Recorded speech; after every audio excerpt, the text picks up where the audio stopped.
মাৰ্ঘেৰিটা মহাবিদ্যালয়ৰ জিলা পৰ্যায়ৰ কৰ্মশালা সম্পন্ন।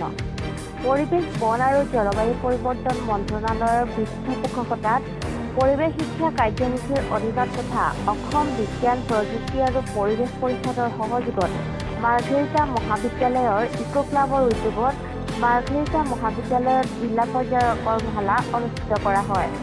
কৰ্মশালাত কেঁচুসাৰ উৎপাদন, কঠিন আৱৰ্জনাৰ ব্যৱস্থাপনা আৰু বৰষুণৰ পানী সংৰক্ষণ সম্পৰ্কীয় এখনি জিলা পৰ্যায়ৰ জনজাগৰণৰ কৰ্মশালা অনুষ্ঠিত হয়। কৰ্মশালা উদ্বোধন কৰে মাৰ্ঘেৰিটা মহাবিদ্যালয়ৰ অধ্যক্ষ ডক্টৰ অতনু কাকতিয়ে ভাষণেৰে। মহাবিদ্যালয়ৰ সহকাৰী অধ্যাপক ডক্টৰ কৌস্তভমণি নাথে আগধৰে উদ্বোধনী অনুষ্ঠানত মহাবিদ্যালয়ৰ ইকো ক্লাবৰ সমন্বয়ক ডক্টৰ ৰিংকু গগৈয়ে কৰ্মশালাখনৰ উদ্দেশ্য সম্পৰ্কে ব্যাখ্যা আগবঢ়ায়।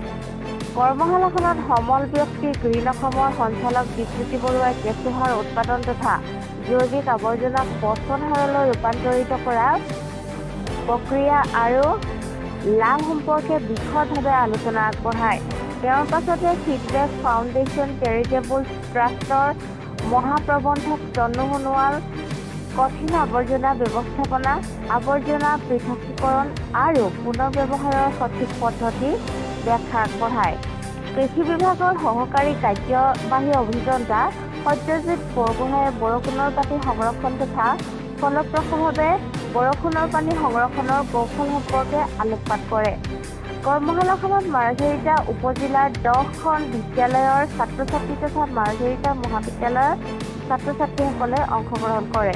মাৰ্ঘেৰিটাৰ পৰা কিষণ লালুঙৰ ৰিপৰ্ট টাইম 60 অসম।